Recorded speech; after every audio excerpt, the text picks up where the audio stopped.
Tengok ni guys, ini Mazda 3 baru untuk Malaysia. Rupa sama sahaja tapi harga dia jauh lagi murah. Sekarang RM120,000 sahaja. Harga dia turun bukan sebab jadi CKD ya. Made in Japan bunyi lagi gaya daripada assembled in Melaka lah kan. Cakap pasal gaya, Mazda 3 ni masih lagi sedan dan hatchback segmen C yang paling stylo sekali. By the way, even though harga lagi murah, spek kereta ni sebenarnya makin tinggi tau. Sebelum ni, model asas Mazda 3 dapat rim kecil 16 inci sahaja.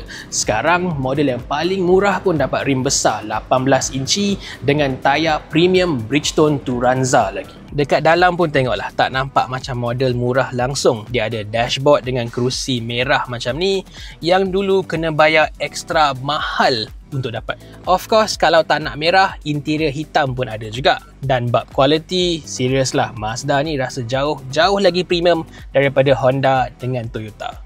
Yang kurang bestnya, dua je. Display ni bukan touchscreen, semua kena pakai rotary dial physical dekat tengah ni. Dan ruang belakang dia memang ketat for a C segment car. One more thing yang mungkin orang tak suka, engine je lah. Dia pakai 1.5 liter naturally aspirated, tak ada turbo. So power jauh kurang banding dengan Civic. Tapi transmission dia kalau Honda pakai CVT, yang ni 6-speed automatic biasa. Lagi best. Last sekali, walaupun harga dia turun, ada safety semua masih lengkap lagi. Yang kurangnya satu je, dia tak ada kamera 360 darjah. Tapi benda ni Civic pun tak ada. Yang Mazda menang, dia ada HUD untuk driver plus package free service 5 tahun. Pasal value kereta ni memang gempak lah. So ini dia guys, Mazda 3 dengan harga dan spek baru. Boleh lawan Honda Civic ke tak? Tulis kat bawah.